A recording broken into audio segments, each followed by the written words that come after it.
Se olisi tällä kertaa tarkoitus kierrellä vähän Saimaan maisemissa, mutta mikä se Saimaa on, en itsekään oikein tarkalleen ottaen tiedä. Puhutaan Saimaasta, mikä ymmärtääkseni on se pääselkä jossain siellä Lappeenrannan Imatran seuduilla. Sitten on Suur-Saimaa tai Iso-Saimaa, mihin kuuluu ne ilmeisesti aina. Se suuri järvialue alkaen lännestä Mikkelistä, etelästä Lappeenranta, idästä Imatra, siinä välissä Savonlinna ja jatkunee aina pohjoisessa tuonne Joensuuhun saakka.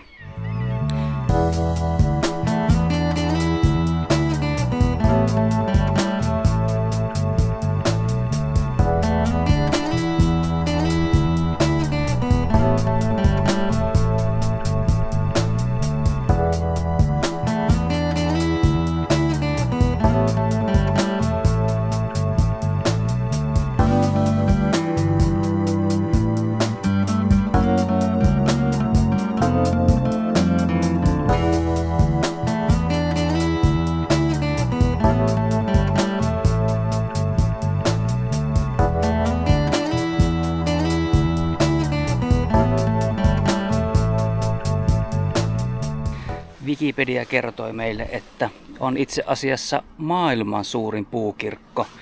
Tietysti haluaisin tietää, minkä takia Kerimäelle on rakennettu maailman suurin puukirkko.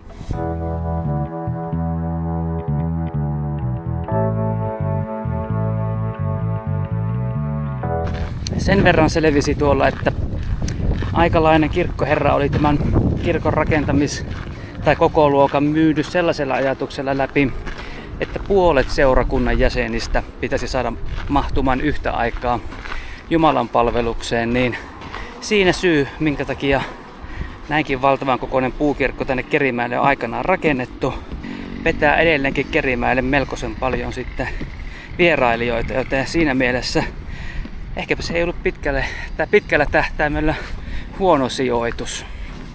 Melko paljon kierrellään kirkkoja näillä minun videoilla, vaikka en itsekään tiedä miksi, mutta varmaan siksi, kun on niin hienoja rakennuksia itsessään.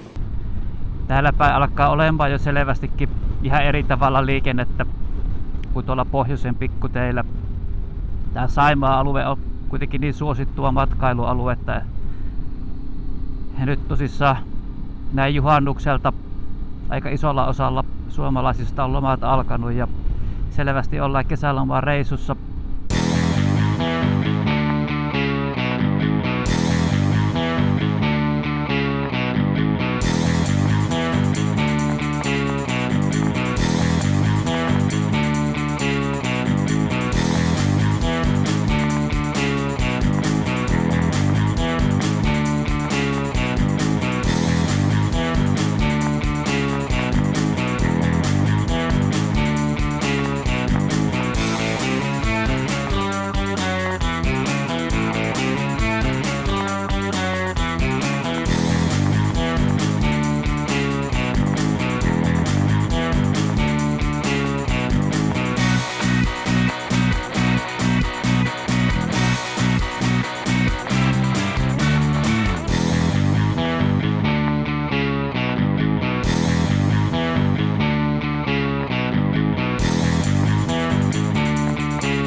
Sulkava alkaa häämöttämään ja tässä Vekaransalmen kohdalla hyvä pieni taukopaikka verytellä jalkoja ja ihaile tätä komeaa Vekaransalmen siltaa. Tämä Vekaransalmihan on yksi Saimaan pääväylistä, eli tässä kulkee syvä väylä ja sen vuoksi siinä on myös täytynyt rakentaa tämmöinen vähän tavanomaista korkeampi silta. Tällä Sulkavalla on sitten tällainen oma pieni punkaharju, eli tämmöinen harjutie. Ei ehkä aivan yhtä tunnettu eikä aivan yhtä pitkä, mutta aivan yhtä komia. Muistakaahan laittaa se Sulkavan reitti kanssa sinne omiin Saimaan karttoihin, kun olette täällä päin pyörimässä, niin ei unohdu täällä päin käydä. Nimittäin täällä heti tällä Sulkavan suunnalla verrattuna vaikkapa tuonne Kerimäki Punkaharju suuntaan, niin auto- ja mopomäärä on huomattavasti vähäisempi.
Puumalaan asti ollaan tällä kierroksella jo päästy.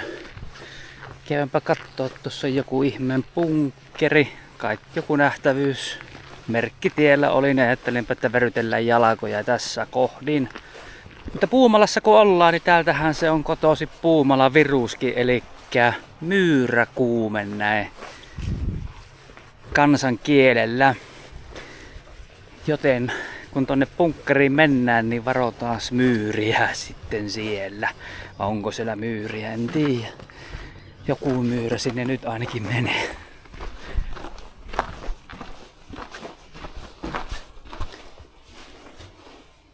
Että semmonen sieltä löytyi. Ei tämän pidemmälle päästy. Ei ole siis myyristä pelkoa. Eikä näykään yhtään myyrää. Missä sinne meidän myyrät on? Niin kuin näette, alkaa olemaan aika väsynyttä juontamista ja johtuu aivan juuri siitä, eli väsymyksestä. Eli alkaa jo tuntumaan, että on ollut pitkä ajopäivä taas. Ja en tiedä, miten pitkälle tässä vielä jaksaa. Ja Puumalassa ollaan ja seuraavaksi matka käy kohti Imatraa.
Imatran koski tosissaan on Suomen vanhin turistinähtävyys.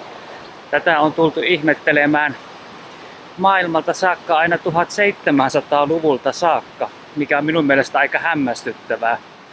1800-luvun lopulla tämä oli jo todella suosittu nähtävyys ja täällä käytiin ympäri Eurooppaa näitä koskia ihmettelemässä. Ja kun valtiohotelli valmistui vuonna 1903, niin sen jälkeen kävijämäärät on vaan kasvaneet entisestään ja ilmeisesti kävijämäärät ei ole vieläkään päässyt hiipumaan, eli näitä komeita koskia tullaan edelleenkin ihmettelemään ja varmaan tänä päivänä ympäri maailmaa. Ja välillä myös tämmöinen kotimainen mopoturisti saattaa eksyä ihmettelemään näitä ja kyllä kannattaa tulla katsomaan. Aika komea.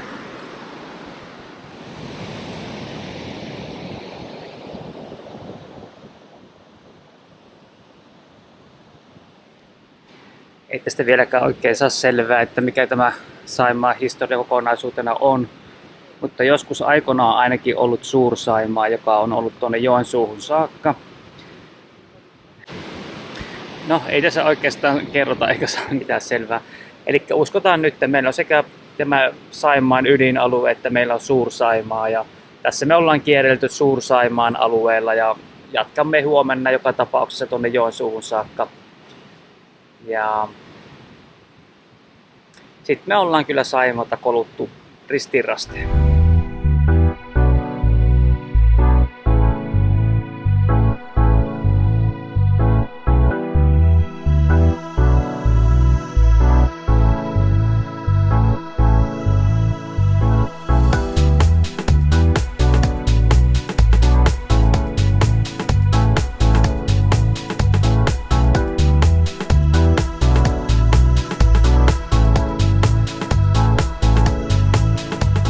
Tää Lappeenrannan linnatusalueen tosi kiva tämmönen iltalenkkipaikka.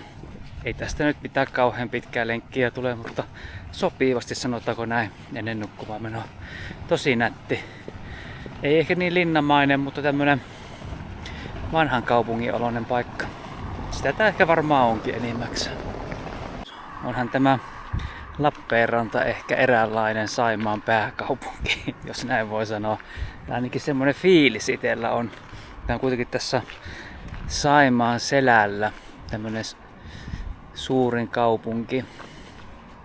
En tosiaankaan mitään majoituksia varailu, kun lähdin tänne pärräilemään. Sitä ei aina oikein tiedä, että paljonko sitä päivällä jaksaa ajella. Ja sen mitä tuosta katteli, niin ihan hyvin majoitusta oli vielä jäljellä. Näin juhannuksen aikaa eletään, niin ja on tietysti ihmiset enemmän tuolla kesämökeillä ja sen semmoisissa paikoissa. Vaikka kyllä täällä kieltämättä täällä Lappeenrannan suunnalla nyt tänään näin lauantaina alkoi näyttämään vähän vilkkaammalta. Voihan se olla, että Lappeenranta on sitten tämmönen kesäkaupunki, että täällä saattaa olla vähän juhannuksenkin viettäjää, mutta yleisesti ottaen kyllä kaupungit aina tyhjenee näin juhannuksen aikoihin. Huomenna sitten jatketaan vielä matkaa. Tätä Lappeenrannasta kierretään tätä Saimaa länsi- ja pohjoispuolta takaisin tuonne Savonlinnan suunnille suurin piirtein. Ei mennä enää Savonlinnaan, mutta lähdetään siitä sitten kohti pohjoista. Ja suunnataan nyt vielä sinne Joensuuhun, kun ilmeisesti sekin oli Saimaata. Kaikki on aina välttämättä mieltänyt Joensuuta niin Saimaaksi, mutta kyllä se on. Ja kävin niin kuin aika monesti näillä moporeissuilla käy, niin jäi kyllä vähän niin kuin syömättä tänään. Aamupala on syönyt hotellilla ja pari keksiä söin matkan varrella ja nyt oikein kyllä aika tyhjä maha.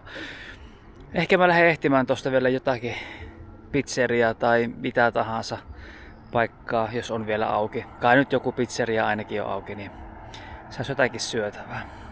Tai muuten sitten käy niin, että se on otettava taas aamupalaa.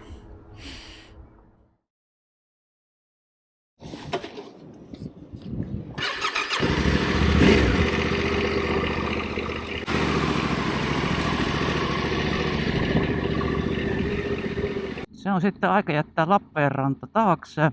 Jatketaan sitten nyt vähän kohti pohjoista.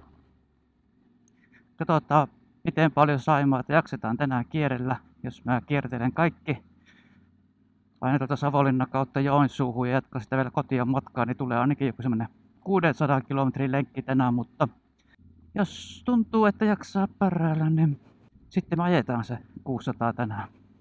Tuleepahan samalla testattua Tenere matalapenkki, jota haukutaan niin epämukavaksi ja kovaksi, että kestääkö se perse 600 kilometriä tätä. Kyllä mä sen tiedän, että kestää. Mä tällaisen yli 500 kilometriä päivää ajelu. Ja mitään ongelmia. Ehkä sitten omasta takaa on niin paljon pehmustetta, että meikäläisen perse kestää ajella, mutta tietysti sekin on vähän, että mihin on tottunut. Mutta joka tapauksessa tänään on tulossa tosi hieno ajopäivä ja nähdään lisää Saimaata upeassa kelissä. Katsotaan minkälainen juhannuksen paluuliikenne tuolla teillä on, mutta mä en jaksa uskoa, että siellä ihan kauhean paha liikenne on näillä reiteillä, mitä tänään ajellaan.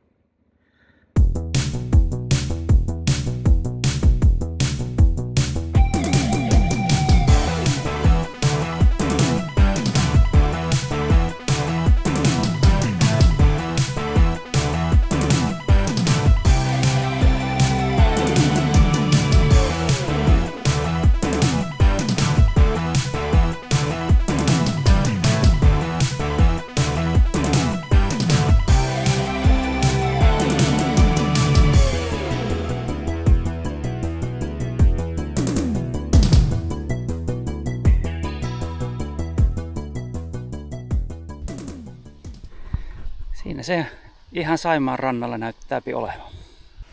Kyllä on melko hikistä touhua taas tällä mopopuku päällä käppäillä. Tuli tämmönen suhteellisen lämmin päivä, aurinko porottaa ja hiki virtaa. Kyllä se on taas semmonen homma, että se on lähettävä tonne tien päälle vilvottelemaan mukavaan tuulen vireeseen.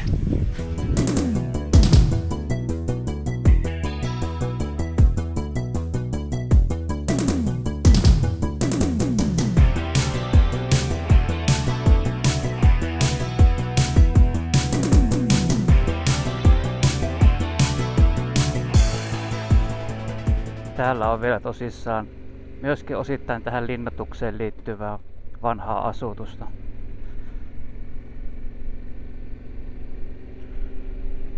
Tosissaan linnoituksen jälkeen täällä oli mylly- ja sahatoimintaa ja lienee siihen aikakauteen liittyviä nämä rakennukset enimmäkseen. Upea ilmestys. En osannut odottaa tätäkään paikkaa, kun en ole aikaisemmin käynyt. Ei ehkä ole niin tunnettu paikka kuin monet muut sahat ja myllyt, mitä meillä Suomessa ehkä on, mutta komea oli. Ja päivä ensimmäinen sorapätkä. Tätä ollaan tässä jo hetken aikaa jo odotettu ja pikkasen kaivattukin.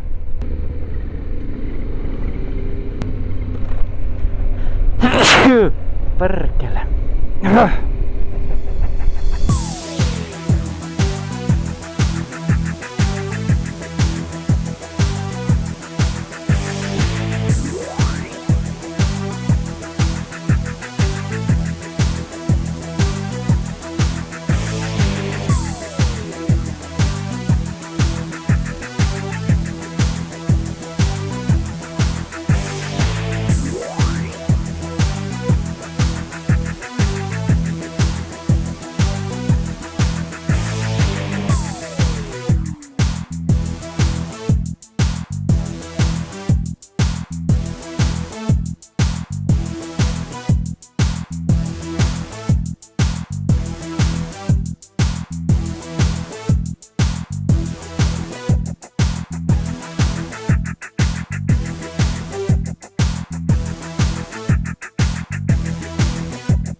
Aletaan olemaan pikkuhiljaa loppusuoralla tätä meidän Saimaan kiertelyä. Pidetään pieni breikki ja ajellaan sitten vielä tuonne Pyhäselän rantamaisemiin, eli sinne, missä se Joensuukin sijaitsee. Komeat tiet oli, mutta sanotaanko näin, että näihin pohjoisempiin järvikierroksiin, mitä tässä on tehty, niin huomattavasti liikennöidympiä on nuo tiet. Että siinä mielessä ehkä enemmän nautin ajamisesta tuolla pohjoisessa kuin täällä etelässä. Mutta tiet ja maisemathan täällä kyllä on kohdillaan, ei sen puoleen. Ja tietysti nyt oli juhannuksen aika, niin varmasti siellä oli vielä tavanomaista enemmän ajajaa. Ei sillä lailla, että ei liikenne olisi sujuvasti kulkenut, mutta aina tietysti tyhjät tiet on tyhjät tiet.